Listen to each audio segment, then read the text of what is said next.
Were you at all envious, jealous, upset that a one-term senator became a president and the governor of Illinois didn't, where you felt you were more qualified to be a president than him?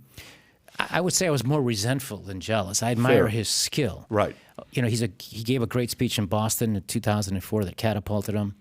Look, I had a good relationship with Obama when we were in politics together in Illinois. It was not close, but it was good. It was friendly. You're both Democrats. We're both Democrats, but on opposite sides of town. We were both pretty much the same generation coming up at the same time, both considered rising stars in the 1990s.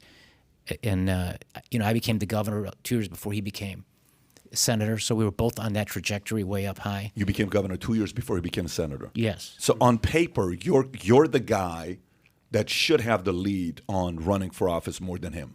Yes, I think so. And I was a governor, too. And historically, governors are more apt to be presidents than senators. And fifth largest state. We're not talking governor of like Kansas. Or But you said resentful. So what caused the resentment? The resentment was that I truly believe that the Resco issue was used by Obama, David Axelrod, who used to work for me. And I like Axelrod. Look, politics are rough-ass business, okay? Very obvious. And, you know, people do things to you on a Monday. They stab you in the back and they screw you.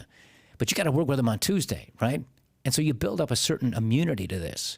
Now, when calamity comes on like it did to me and to my family at that level, it's a lot more serious.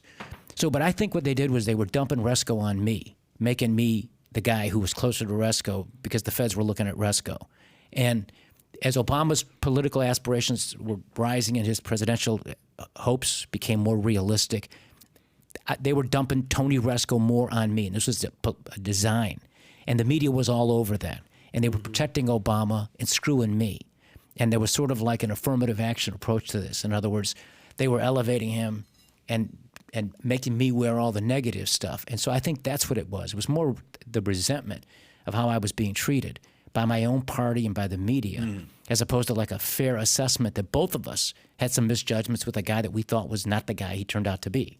So if you enjoyed this little short segment from the podcast that we did, here's another short segment to watch. Or if you want to see the entire podcast, click over here. Take care, everybody. Bye-bye.